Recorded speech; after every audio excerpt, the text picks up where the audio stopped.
Former Minister Harish Rao launched a sharp attack on Telangana Chief Minister Revanth Reddy, accusing him of indulging in diversion politics.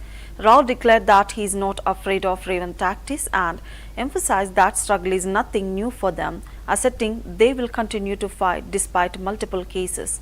He criticized the government for handing over Krishna River waters to Andhra Pradesh and alleged that Revanth stages dramas ahead of every election. Rao expressed faith in the judiciary while accusing the ruling party of running the phone tapping case like a crime serial. He claimed BRS is being targeted as a strong opponent in municipal polls and slammed Revanth for ignoring Supreme Court verdicts. Revanth Reddy బావమరిది భాగోతాన్ని పొద్దున్నే బయట పెడితే సాయంత్రానికి రేవంత్ రెడ్డి గారు నాకు notice పంపారు. నిన్న notice కూడా ఎప్పుడు ఇచ్చారు? నిన్న రాత్రి దాదాపు 9 గంటల సమయంలో మా ఇంటి దగ్గర మా మెయిడ్ కు నోటీస్ ఇచ్చి వెళ్లారు.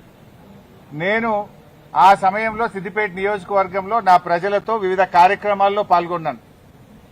అయితే నిన్న రాత్రి 9ంటికి నోటీస్ ఇచ్చి ఉదయాన్నే 11 గంటలకు రమ్మన్నారు.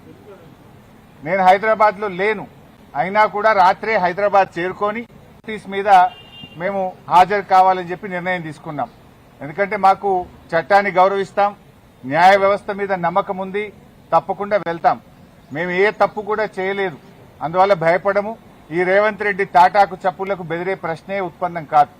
ఎందుకంటే ఇలా రేవంత్ రెడ్డి మాకు తెలుసు, తెలంగాణ ఉద్యమంలో ఆనాటి సమైక్యవాద ప్రభుత్వాలు ఎన్ని కేసులు పెట్టినా, ఎన్ని మా మీద రకరకాల ఇబ్బందులు పెట్టినా కేసీఆర్ గారి నాయకత్వంలో మేము పోరాడినటువంటి ఒక కార్యకర్తలం, ఉద్యమకారులం. ఆ గత సమైక్యవాదంలోనే అనేక సార్లు మమ్మల్ని అరెస్ట్ చేశారు, అనేక వందల కేసులు పెట్టినారు.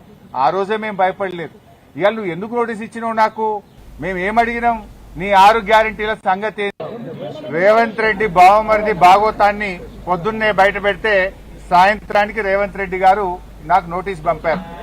నిన్న నోటీస్ కూడా ఎప్పుడు